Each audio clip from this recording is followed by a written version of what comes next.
Right, thank you very much. We've heard from all our three speakers, and now I wish to open the discussion to the floor. We still have a lot of time if we want to end the session at 5:30. May I invite speakers from the floor, please? The microphone is there. Could you please introduce yourself before you make your comments? Thank you very much. Hi, Robert Fu again.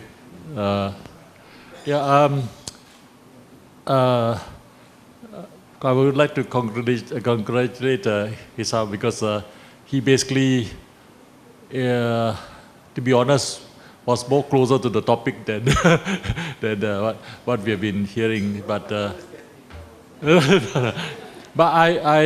I just want to make one observation and would like to hear the comments, particularly from the Malaysian context, is that we talk about liberal Islam and stuff like that, where that word has many connotations. Basically, at the end of the day, it's a question of whether you can use reason and logic and evidence to bring up your case compared to just dogmatism and the kind of identity issues that you encounter when you bring reason into the discussion. So,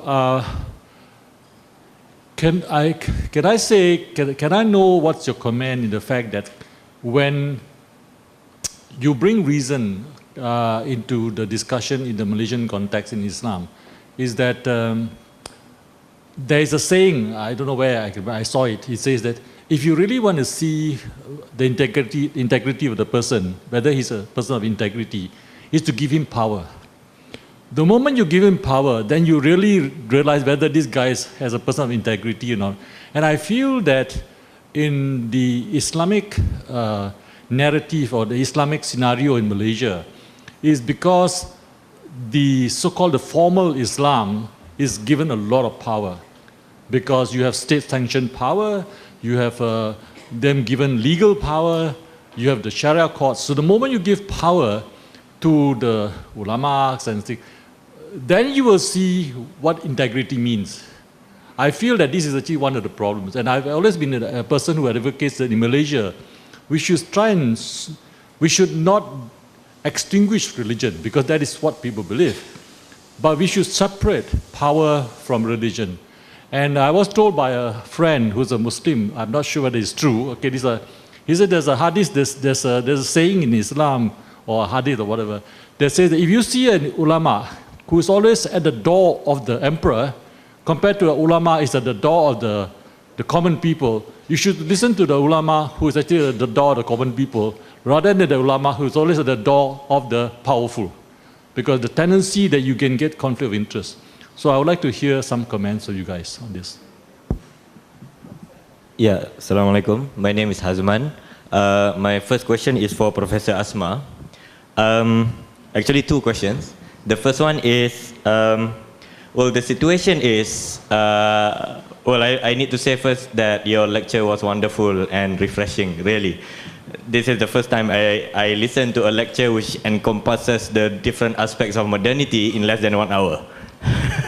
Usually, modernity, you need to have a 3-4 hours lecture to understand that. Okay. Now, our situation is that in modernity, we know that one of the aspects of modernity is that institutionalization of social aspects. For example, you institutionalize the education, you institutionalize healthcare, and this institutionalization is total in its scope. So, and one of the things is that in Malaysia, for example, and many other Muslim majority countries, you have Islamic institutions. And these Islamic institutions, they operate on defining Islam for the country and then to enforce this definition of Islamic practices on the Muslim communities. So, and we cannot deny that these institutions also partly make up the identity of Muslims in Muslim majority countries as opposed to the other. So that's why in Malaysia, I mean, last week, what happens was that our religious affairs minister, Mujahid, he just issued a statement that he will look at and reshuffle one of the research institution under our Islamic Department of Malaysia, which is ICSIM. Basically, it translates as Islamic Strategic and Research Institution. Well, I don't know why it is named Islamic Research Institution when it publishes, well, practically nothing. Dr. Farouk knows about this. So the issue in Malaysia is that, for example, mainstream opinions about fiqh, for example, is institutionalized, and that opinion is made the opinion for all Muslims in Malaysia. For example, if you go to the state of Kelantan, there is a law says that the police can issue you summons if you don't wear the hijab. So, and we know that wearing the hijab is only one opinion among so many opinions about aurah in Islam.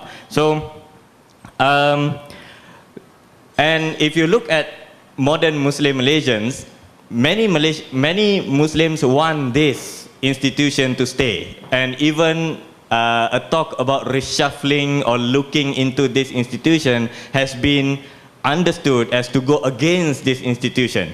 So I do think that this has a lot to do with our understanding of identity in this modern period. So how do we understand this phenomena? I mean, you institutionalize your identity, but then you succumb your own understanding of that religion in order to give in to that interpretation which is institutionalized. I don't know how to put this in words. Okay, that's the first question. The second question is that when I translated your book, the first 3 chapters about Rasulullah sallallahu alaihi wasallam is very poetic. Well, probably a more personal question for you. What did you read? Can you share your literary adventures with us? What did you read in order to write those poetic sentences? I mean, we know that literature is important. Maybe you can share your reading list with us. What novels do you read? What poems and so on? Okay, so my second question is for Dr. Isham. As a student of Fazlur Rahman, we know that Fazlur Rahman has explained in his Islam and Modernity about the twofold approach when you look at the traditional texts of Islam, the Turath. So we know that the Turath plays a central importance if you want to understand the Islamic tradition. But then, the problem here in Malaysia is that if you ask a mainstream ustaz, he will just quote the Turath and as if the Turath is an absolute truth. So how do we enlighten ourselves with this twofold approach as Fazlur Rahman has suggested? As a student, we would like to know. Thank you. Thank you, Dato. I just have a few questions or comments.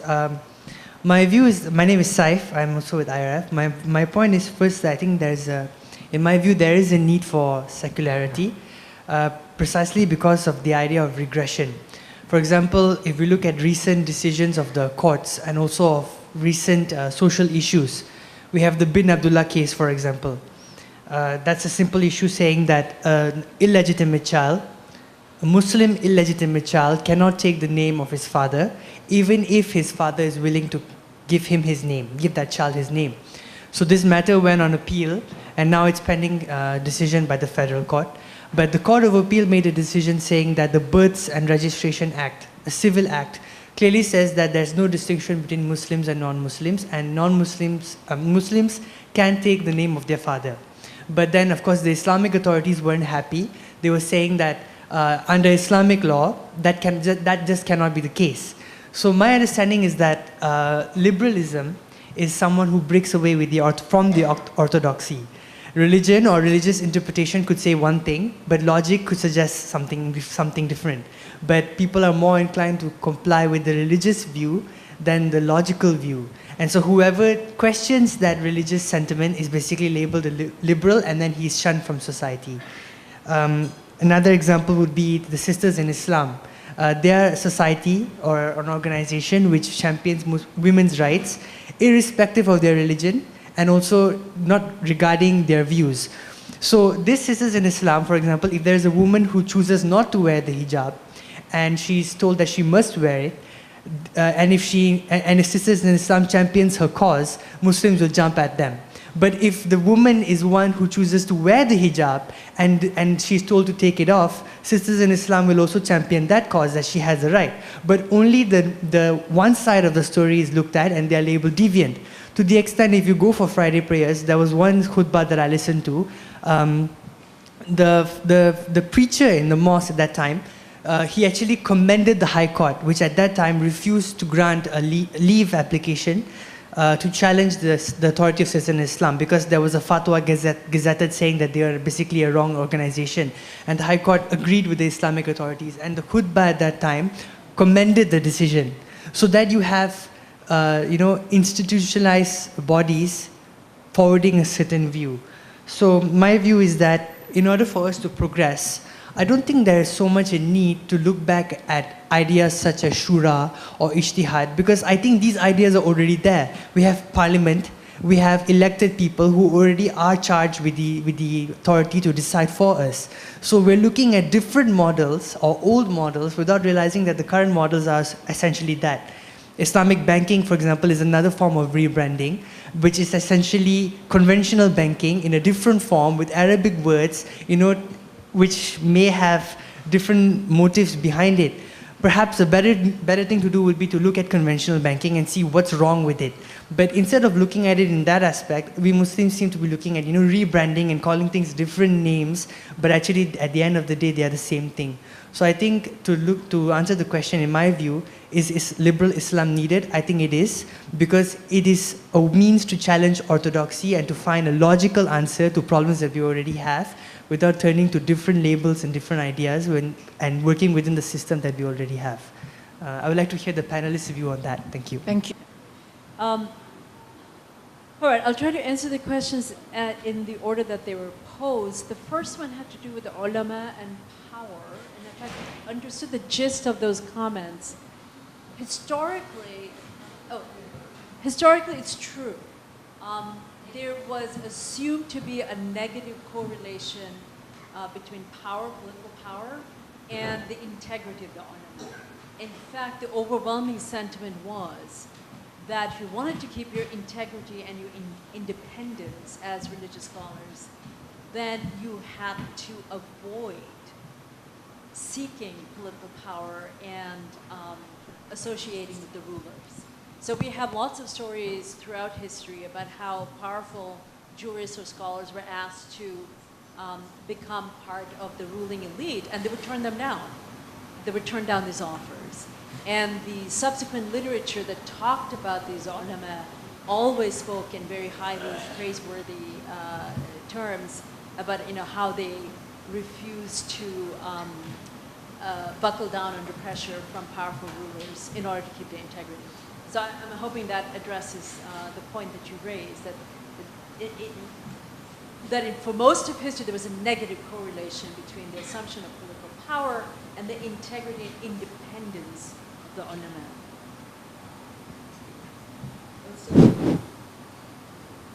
Speak close. Okay, that's better, right? Okay. The second question, let me see what I wrote. That first from Hasman, a long comment and a question, but I think you were trying to say that the problems arise when certain bodies are institutionalized, right? That deal with education, healthcare, and then they proceed to issue general directives for everybody, right? Then it's assumed that those directives are to be applied to everyone en masse, and that's where the problems arise. I mean, I would actually just agree with you there. And I would say that the institutionalization of bodies in that manner, where they're assumed to have sole prerogative in issuing rules and directives, is highly problematic.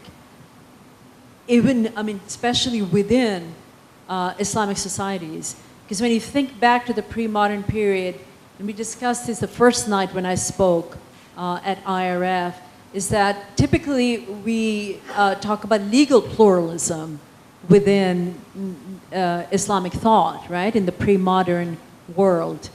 And before the four Sunni madhab crystallized, there were actually many more legal schools and hundreds of jurists who issued many legal opinions, right? they were all assumed to be equally valid. And to this day, of course, we know that the legal opinions that have crystallized within the four madhahib are deemed to be equally valid. They're equally orthodox, equally normative.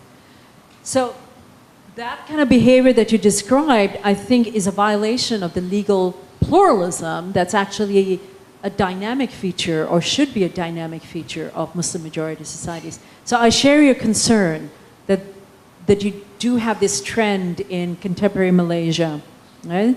And I think you should be able to challenge these trends on the basis of actual historical precedents from within the Islamic tradition. Your second question about the sources. I mean, I actually haven't looked at the book, The First Muslims, in a while, and I may have forgotten what sources I looked at specifically, other than the obvious ones. I know when I was writing about the life of the Prophet and the influence, I looked at, of course, the Sirah literature. That's where you have to start, right? A Sirah Nabawiyah. I also looked at certain hadith collections, tabaqat works, like Ibn Sa'ad has an extensive description of the life of the Prophet and his companions. I did look at some poetry. There's a very famous ode, qasida, in Arabic, about the Prophet's mantle by Al-Busiri. Maybe some of you know that. It's very popular in Sufi circles. It's assumed to have, a certain barakah embedded within that poetry. And it talks very lovingly of the Prophet, not so much as a lawgiver, but more as someone whom Muslims love for his qualities, right? For his humanness. And I think one of the things I wanted to point out in the book was that we must remember the Prophet more as a human being than anything else.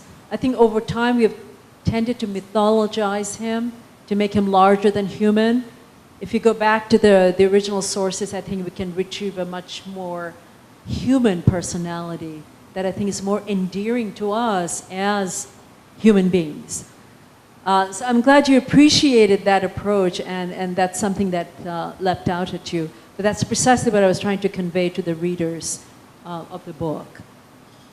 And then the final question was about the tension, if I'm understanding you correctly, between secularity and liberalism. Or are you saying that liberal Islam is the answer because it tries to formulate more innovative responses, right? And tries to get away from sort of the more traditional and hidebound approaches to things? I mean, you won't get any argument from me on that, on that perspective. I think the strength of liberal Islam lies in creatively engaging the Islamic classical heritage, but not stopping with that heritage. It uses it as a springboard for jumping into our contemporary period, for jumping into the modern period, and engaging modernity on the basis of certain principles and values that I see as being essential to the Islamic tradition. But liberal Muslims hold that it's always possible to reinterpret those values and principles so that they resonate within contemporary society. And that's exactly the kind of hermeneutic enterprise that liberal Muslims or modernist Muslims, however you want to describe them, reformist Muslims, that's exactly the kind of hermeneutic enterprise that they have undertaken. And that's where the strength of liberal Islam lies. Which is why I think, even though it's under attack in a number of different Muslim majority societies, I still think it has not lost its effectiveness and its power to effect reform in the long run. Okay? Yeah, what Prof. Asma said was exactly correct. The tradition has always been actually, talk truth to power was actually what was campaigned. In the very beginning, when Abu Bakr replaced the Prophet, when he was chosen, he actually said in public, I am not the best among you, and I want you, and if I make mistakes, correct me. So one person actually raised the sword. I will correct you by this. And instead of scolding the person, he said, thank you. That's what you should do. So that was actually the culture. Strangely enough, we adopted the opposite, where suddenly the ulama knows everything, the general public knows nothing. So, but there was always this skepticism within the ulama should never be too close to power. So as we now the argument was talk truth to power, surprisingly now most ulama actually support power. So I mean, as I was discussing with Datin, Isham was set up basically to tell people that you can't topple a government. Once they are a government, that's what you must follow, and that's the religious understanding. It's not the case. But sadly, many ulama have, in a way, the idea was, of course, the Islamic political theory has always supported order rather than chaos. They were afraid that change would bring bloodshed and everything else, and therefore their argument was, even if you have a bad ruler, so long as there's order. But the Malaysian people have proven that we can change a government without having bloodshed. So, alhamdulillah, that's not true. And so hopefully we continue to hold government, their feet to the fire. And hopefully we can continue. But as I said, I don't understand why the ulama, which supposedly should hold the rulers accountable, don't. And seem to only discuss trivial issues. They get so excited over certain things, and just like the argument that hardly anyone talked about the corruption that is going on, but everyone was, suddenly moral issues became major issue.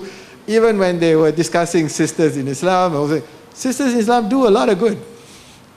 A lot of good. I mean, I may not agree with everything, but they do a lot of good. And it's surprising when when all those women who go against them, I said, well, what if your husband was beating you? Wouldn't you want this? Yes. But, no, this is certain other issues. Now, the second, what has happened after that is people see religion as negative, not positive. And the answer for them is secularization. What happened? We used to see religious men as compassionate. As religion, I mean, there was two friends of mine went for mercy mission. So one was Buddhist, one was Muslim. So she would say, in spite of our religion, we got along. We did this. I said, because of your religion, that's why you did this. I don't mistreat people because I'm afraid in the last day, I will be considered accountable for mistreating others. So what happened to this? Suddenly the ulama become judgmental instead of compassionate. After all, you keep talking about God's creation, but you're abusing God's creation. So I don't like this idea that we need to change that religion should be seen as positive, contributing, compassion, instead of this judgmental and negative, trying to get rid. So religion should be in your house, not in public. But it's because you are religious, that's why you treat people fairly. Not because they are just Muslims. You are accountable for everyone, not for just yourself. So many studies have shown that the argument was the more religious person he is, the more self-restraint he is. He thinks about the afterlife, therefore shouldn't cheat, shouldn't lie, shouldn't steal. That becomes an incentive. Yet, as I said, the way we've been implementing religion in Malaysia has become so formal, and it doesn't seem to be, they use religion to actually oppress others. Your example of the child not having a bin, or the father, and your example, you keep using logic and religion as if religious arguments are totally illogical. That's not true. So it's sad that we have explained religion in such a manner that it becomes not only what we are afraid of, but what we find that we should leave behind, or it should be only personal, not in the public life. So I hope that we can revive this, expand a religious understanding, and actually see, when you look at the Prophet Sirah, you will see he doesn't discuss the trivial issues. It's mostly the reorganization of society, and social justice is emphasized over and over and over again. Yet, but how do we change it? That's the issue. I mean, the governments are very happy that the ulama is discussing trivial issues. You know? Which government?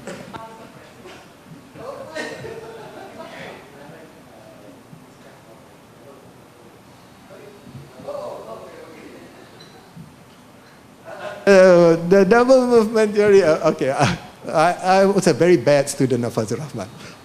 Not too bright. So, Rahman is a very committed Muslim, amazingly committed. Now, the whole argument is that it goes back to the Quran. Don't stop in between. You can learn from the ulama, but you should never stop only at their interpretation.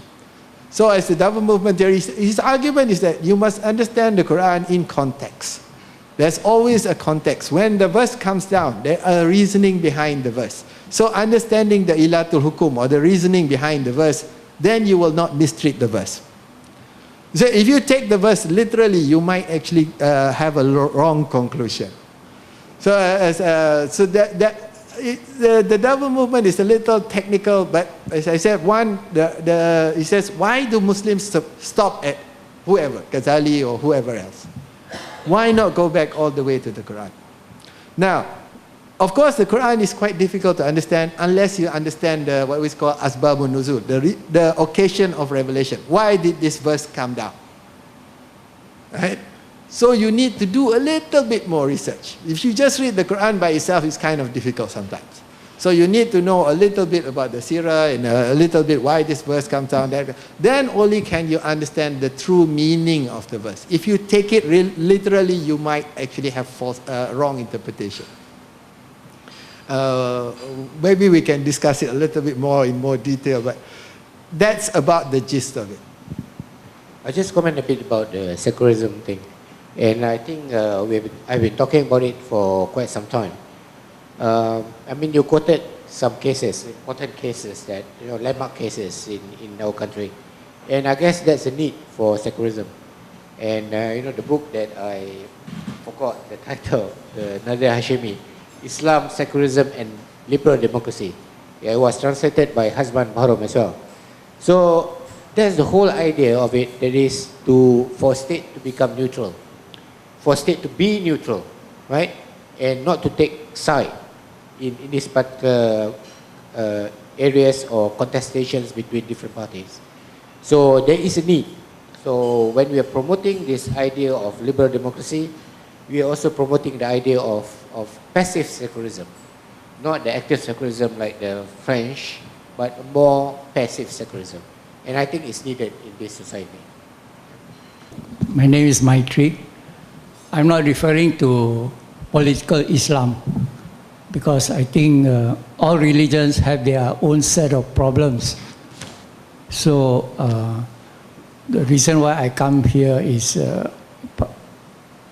for fellowship, and second also because I'm doing research on the golden age. So you see, major changes are happening on the earth in the way that you do not expect it. So with all the intellectual forecasting, we must also leave room for the unexpected, that is to say, for the future.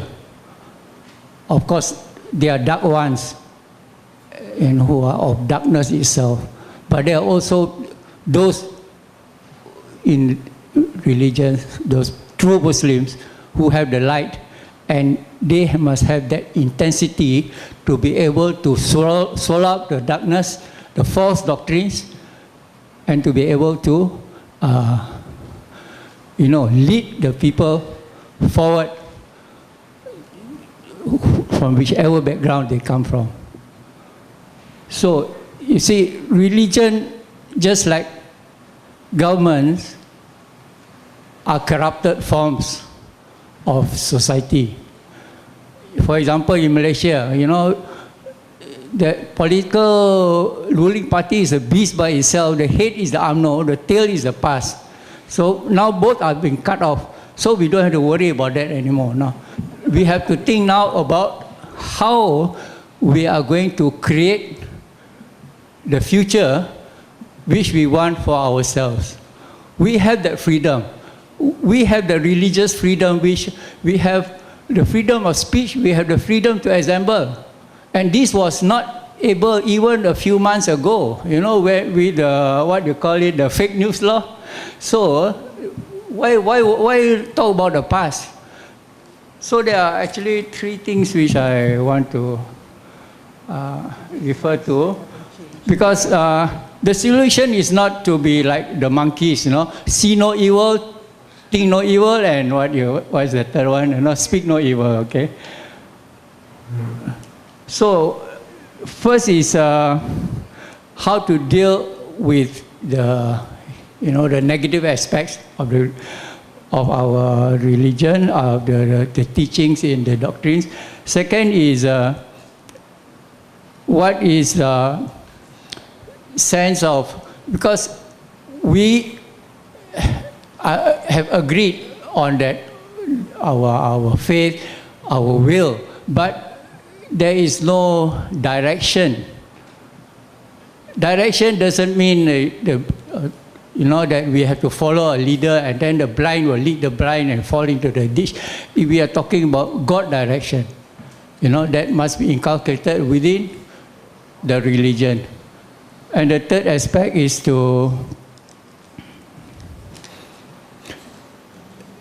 we know that the corrupt ones have to be washed out. Secondly, those who lead us, they are limited in their ability. So in our expectations of them. So the third thing important is that we can make up the difference. The Muslim people, they do not depend on their leaders or their what you call ulama and all that. They depend on themselves to be able to meet up for the shortcomings. Thank you. Dennis Ignatius, feeling a bit cold. I have two questions. One has to do with the word liberal itself. That word has now become so infected and so toxic. And I've often wondered why you continue to use that word. Even in the West, that word is almost a dirty word in some sectors. And so my question is, why don't you draw on maybe a suggestion, why don't you draw on the rich tradition of Islam itself and come up with a term that might go down better with a wider segment of our society? Number two, do you see the beginning at least of an opening to discuss more sensitive issues with this new government? And I'm referring in particular to the LGBT issue, which nobody would dare to talk about it before. But now you have the Mufti of Perlis, for example, talking about how we should treat them, and you have Mujahid Yusuf Rawa again beginning to talk. And it seems to me that it has opened some space to begin to discuss these issues. Of course, there's pushback, and as we saw from some sectors, but at least it's beginning to open that space to have this discussion. Are you encouraged by it? Thank you. My question is open to the floor. I'm a student of Sayyid Hussein Nas of George Washington, and I say that because I've been exposed to much of it from his worldview. So my question, and I went there to do a doctorate on dignity in the workplace, where I found that I had two notions I had to deal with. One is the space of community and the meaning of community, which you can use the proxy of a state if you want, as a group. And then the other is the individual.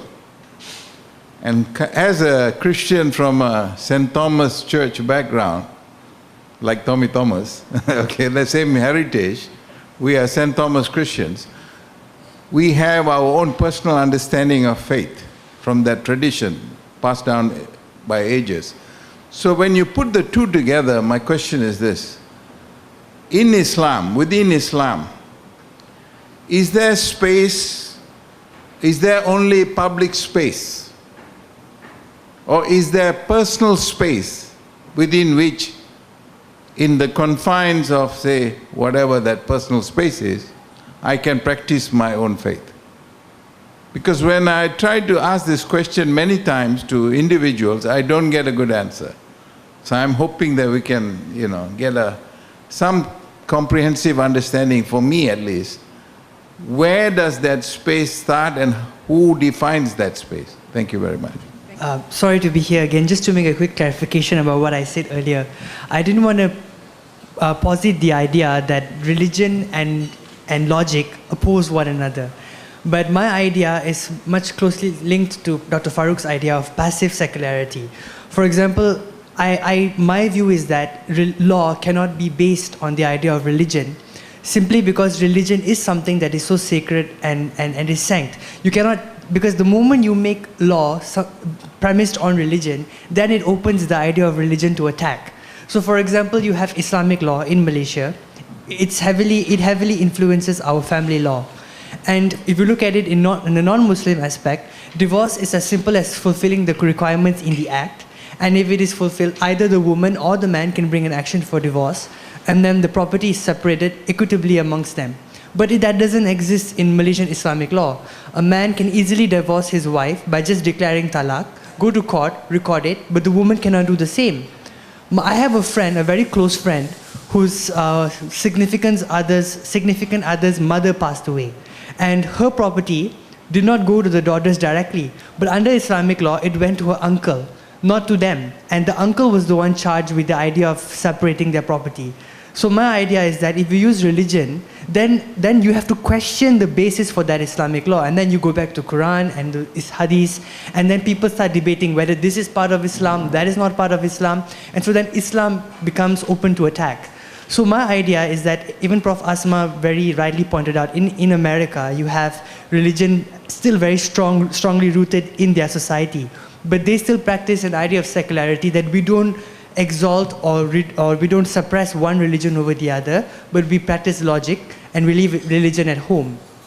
We have people like Neil deGrasse Tyson challenging the question whether God exists. We have the English Stephen Hawking, who just recently passed away, also writing books on whether God exists. But they come from countries where Christianity has a very strong hold. But despite the strength of Christianity in their countries, America and England, they can still challenge these concepts. But that doesn't exist in Malaysia. So my idea is that, is it time that we move away from religious-based laws? You know, people can be having khalwat in a hotel, and they are basically jumping out of windows because they're scared of being caught. Is it time that we leave people to their own devices, and we don't challenge their morals? That's my point. That's my view. Thank you. Thank you. My name is Harold Call. I just want to make two observations, which I think we have not discussed today. One concerns patriarchy and the connection between at least monotheistic religions and patriarchy. And all these issues that the last few speakers have touched on, I think has some connection with patriarchy. And second point is, what is this capacity to question religion? Do we have it sufficiently in Malaysia? Take, for example, some mention about the Catholic Church. I think Professor Afsa talked about that, in the past, the Catholics and the Jews were also mistreated in Europe, and yet they have sustained, and they seem to be treated better today.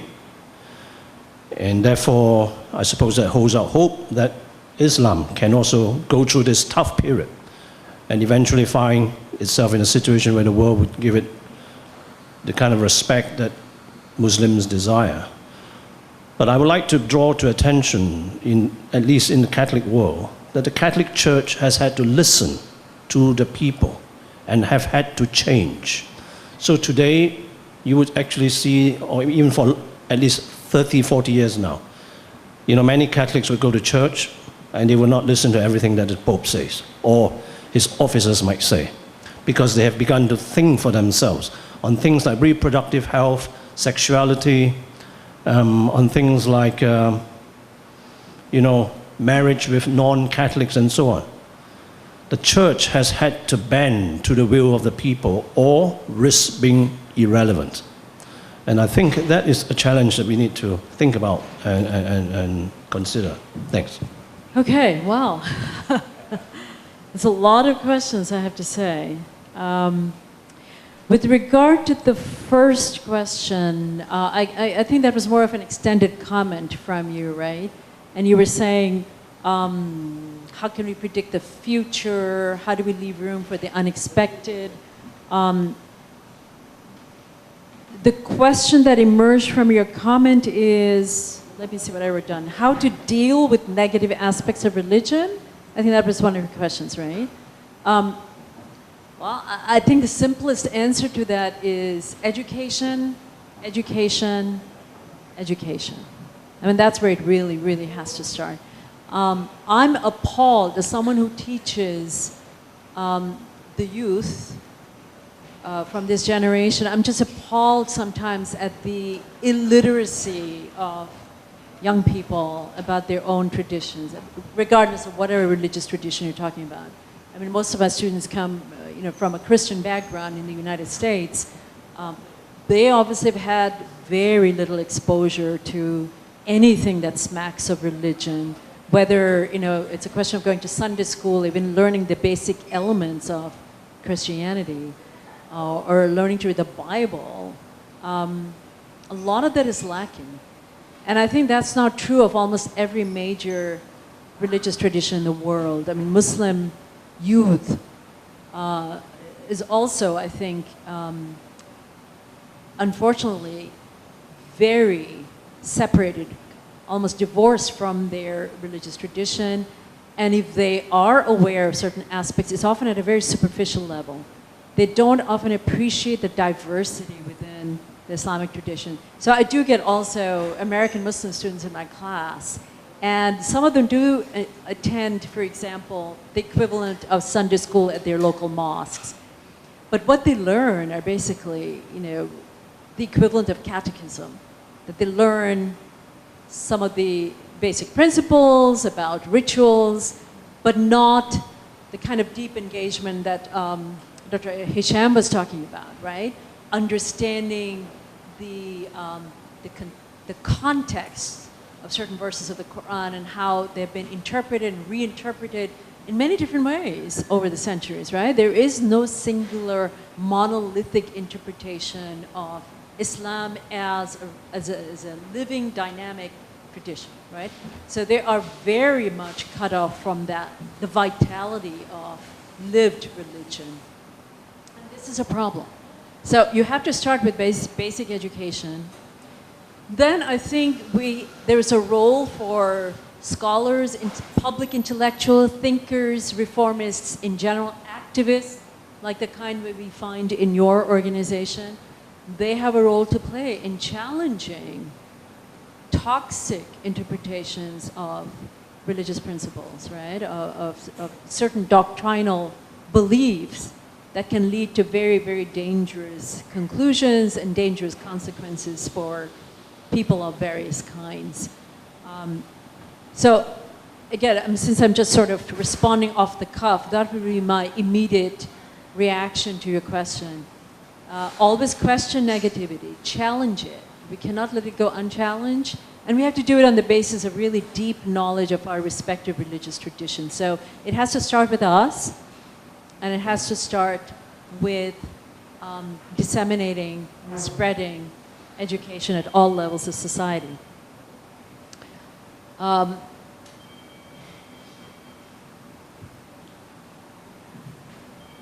then, so the next question was, why are we using the term liberal Islam when, according to this, according to the questioner, you asked. According to the question, your question, that somehow the word liberal has become toxic.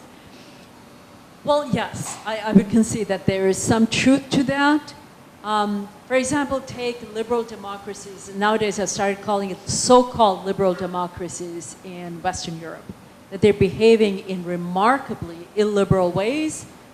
Take also my own country, the United States, where, again, we're supposed to be a liberal democracy, but we're behaving in extremely illiberal ways when it comes to immigrants, when it comes to race relations, when it comes to issues that some people feel threaten the identity of these societies, right? So xenophobia is running rampant in the societies. That's not consistent with liberal values. So I would say genuinely liberal intellectuals and public thinkers are speaking out and saying, this is not who we are. If you're going to call ourselves a liberal democracy, then we have to live up to the best principles of these liberal democracies. So I would say let's not concede the ground to those people who do make, who are contributing to the fact that liberalism can lead to very toxic results. Let's reclaim that term from these people and infuse liberalism with the real meaning that it deserves. And in the Islamic context, I'm actually reminded of the famous hadith that describes religion as essentially magnanimous and liberal. Ahabbuddin ilallah, ad-dinul hanifiyya wa samha. An Arabic statement that means the best religion, or the religion that is most beloved to God, is the religion that is magnanimous and liberal. The word samha also means tolerant, accepting of people, inclusive. So rather than accept this as inevitable, I would say we should do our best to reclaim this term. I can't think of any other substitute. I mean, how else would we describe the project, at least in English? In English. I think in Arabic we can talk about it as being ad-dinul hanifiyya or samha. How do we translate that concept for a larger global audience, say in English, right? I think liberal, the notion of liberality, the notion of magnanimity, I think still comes closest to the idea that we are trying to convey. Moving on to the next question. Oh, yes, okay. Public versus personal space. In Islamic law in general, a personal failing, a personal shortcoming, or a sin, personal sin, is actually not considered punishable unless it has an effect in the public sphere. So you can drink to your heart's content in the sanctity of the privacy of your home, as long as you're not doing it outside and therefore contributing to the corruption of morals of the public at large. There's that story about Omar. Omar, according to tradition, when he was the caliph, loved to go around at night in person to see, you know, if everything was happening in a regular, disciplined, lawful manner. And one day he was passing by a house and he heard the sounds of merrymaking. It was clear there was a party underway. It was clear they were having a good time. And he suspected that they were drinking alcohol as well. So what does Omar do? The house was surrounded by a wall. He climbs up the wall, shimmies down the wall, gets into the private space of the home, the courtyard, and he chews the people out for drinking. Guess what the people did in return? They said, Omar, you have no right to be here because he violated one essential law. You are trespassing in the privacy of our home. So actually you have no right to be here, and scold us for her behavior. Guess who conceded that he was wrong? Omar. Omar conceded that he was wrong and the people were right. And so he climbs back up the wall and leaves. What does this story do? It's supposed to bring to our attention the very important fact that there is an absolute distinction between public and private space. It's only in the public realm when our behavior can contribute to disorderliness, that's when it becomes punishable, and that's when there is a consequence as far as the law is concerned. If you carry out certain activities within the privacy of your home, that's not punishable. That's between you and God. So actually, we should remember that there is no punishment for apostasy in the Quran, because that's between you and your Creator. Only God can know what's in your heart and whether you're a true believer or not. The jurists, however, interpreted ridda, the Arabic word, to mean to mean rebellion, political rebellion, as an act of treason to the state, which does have consequences and which is punishable, because the effects of such an act of political rebellion is felt in the public sphere. If it's a simple renouncing of your faith, that cannot be punished. There is no punishment mentioned in the Quran for that kind of apostasy. So again, I think that was a very important question to bring up. You raised that question. That was a very important question for you to bring up, because it then illustrates the foundational legal principle that only public behavior can be punished. People have no business going around spying on one another. That's actually condemned in the Quran. You cannot go around spying on one another in order to create some kind of problems for people you don't like and so forth. And then the final question had to do with patriarchy, I think. Patriarchy and monotheistic religions. Yes, there is a problem with patriarchy in almost all of the religious traditions I can think of. I don't think it's foundational. I don't think it's fundamental to these religious traditions, but the way these religious traditions have been interpreted by men has led to the resurgence of patriarchal notions within these religious traditions. And I don't think it's only true for monotheistic religious traditions. I think this is a problem with every religious tradition where the scholars, the jurists, those who make essential decisions happen to be men. I should point out that in the early period of Islam, women were very active also in interpreting the Quran, in teaching hadith to people. We need to bring back that emphasis on the importance of scholarship equally for men and women, and that's a work in progress. Sisters in Islam was mentioned. They have been extremely influential in this regard.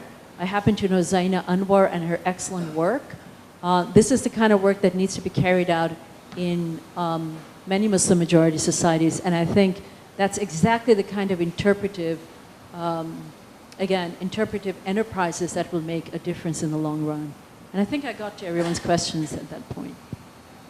No, before I invite either Dato Farouk or Professor Isham to answer, I just want to enlighten Professor Asma about personal sins in this country, because we have such a thing as moral policing, which is very rampant, which is carried out by the state religious authorities. And it's enacted in our Islamic law, which is very peculiar. We have an offense, a religious offense, which is very peculiar only to this country, which is what is called khalwat, or close proximity. Because of course, zina is very difficult to prove, and it's of course a hudud offense. So they've enacted this offense, which is called khalwat, which gives the right to the religious authorities, enforcement officers, to burst into hotel rooms or private homes at 3 a.m. in the morning to catch couples who are not married to each other, who are sort of enjoying close proximity. And in fact, G25, and me in particular, sort of advocated the idea of reviewing this particular law, but it is so entrenched in the Malay Muslim psyche that this is so much a part of Islam that you're not even allowed to question it, and you will not believe it. I received death threats and rape threats only for suggesting that this law be reviewed. I didn't even suggest that it should be abolished. But fortunately, we do have enlightened muftis, like the mufti of Perlis, for example, who has said that exactly what you said, that personal sin should not be a crime. It is not a crime in Islam, and it should not be a crime in our Islamic law. But this is where we are at the moment, because they're so conservative. Malay Muslims are so conservative, and they listen to our mainly ignorant preachers, unfortunately, who have such a hold over them. And this is the mindset of the Malay Muslims in this country, unfortunately, which we seriously need to change. Thank you. I think your answer is somewhat related to the question by Saifullah. I think, where are we to, if we question this kind of Islamic law, then we'll be in trouble. So I do not know whether there's going to be any significant change in the current government, whether they have the moral courage to do that or not. Right? Because, it's a very difficult issue because we have a dual system. Dual system, the Sharia system and also the civil. So, yeah, Sharia personal law, but, of course they wanted to widen that scope, with the RU 355 and all of things. But what I'm trying to say is that despite it being a personal family law, Saifullah has enlightened us to the, to the inadequacy of such law in this part of the country. And I think, that's the challenge of the current government and, and about this Ambassador Dennis Ignatius' question about the LGBT issue and stuff like that. I think I gave an interview on BFM recently, 89.9, about this particular issue and about the significance of Muslim minorities in this country.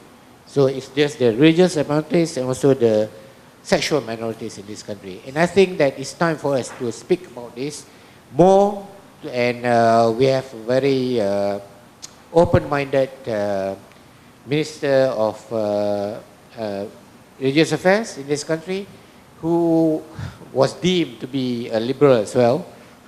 So, we hope that, that there's going to be an advance in our discussion on this particular issue. I'll leave it to Isham. All right, on the liberal issue, I don't know why it's always, when we discuss anything liberal, it has to be LGBT. I know it's an issue, and it's a serious issue. There were two different issues. No. What I mean is, we need to expand the issue. Why is that the social justice issue is not discussed as a major issue? So I do realize that the suppression of the LGBT is an issue, and it is a serious issue. But as I said before, if you start with such a controversial issue, you will find that the rest of the other issues somehow it always. That's why when the issue of the CEDAW, they wanted to endorse CEDAW. I have these two ladies who are professors at UIA. No, they were against the CEDAW. I'm saying, why are you against the CEDAW? Your salary should be less than mine if you're against the CEDAW. No, because of the LGBT issue. They become so blinded by the issue that they can't see the good in the argument. And if you look at, so what I mean is, why do we neglect the actually this very most, for me at least, the more serious issue or less discussed is the issue of social justice. So whether redistribution of wealth, whether it's a redistribution of power, Malaysia has a very strong authority difference. And so how do we start it without these discussions? So as I said, as I see when the Prophet comes down, and also the idea of Jesus overturning the tables of the moneylenders, the issues was actually social justice. Now, social justice will of course include the issue of patriarchal state. Now, sadly, the problem is women don't stand up for themselves. I'm sad to say, we are in a privileged position. Why should we stand up for women? It's like, I know we should. And that's what the Quran demands. But more women need to stand up for their positions. So even though sisters in Islam is actually a very small minority, although many women actually benefit from their work. But even those who benefit from their work don't stand up for them. So that's sad. They've been so brainwashed. They must follow. I can't even go to the mosque and listen to some of the ceramah. It's so male dominant. The wife as if has no role other than a sexual role. She's not an individual. She's the appendage to the husband, and that's her role. Whereas when you look at Islamic history or you look at the Quran, it always uses the term men and women. In almost every verse when it discusses, it never uses the term men alone. Unlike the English language, when we use the men meaning. So, and it's always the joke as I tell my students, look, if you are a second-class citizen, then you should be praying 4 times a day, maybe 3 times. But the Quran demands the same as they demand on men. If you are less qualified, or we should give you you make it easy for you. Maybe pray less, maybe fast less, maybe even pay taxes less. But no, the Quran never makes such distinction. It argues for both. They must do exactly the same as men. I mean, the rituals and every demand on them are the same as the demand on men. Therefore, the Quran must recognize them to be equals. And if you look at, as Prof. Asma also said, Islamic history, throughout Islamic history, women have contributed tremendously. It's somehow, and Malay culture, women were always very strongly involved. It's now all of a sudden because of this luxury, this whether it's Arabization or Persianization, I don't know.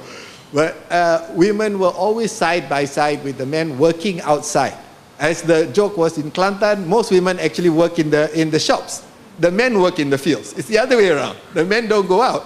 The women go out because it's considered easier work or less labor intensive. It's not an issue of mixing.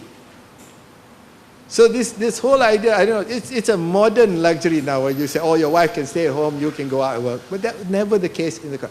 And the demand of the Quran has always been on both men and women contributing in society. So it's not an idea that, oh, I can afford it so my wife doesn't have to work. No.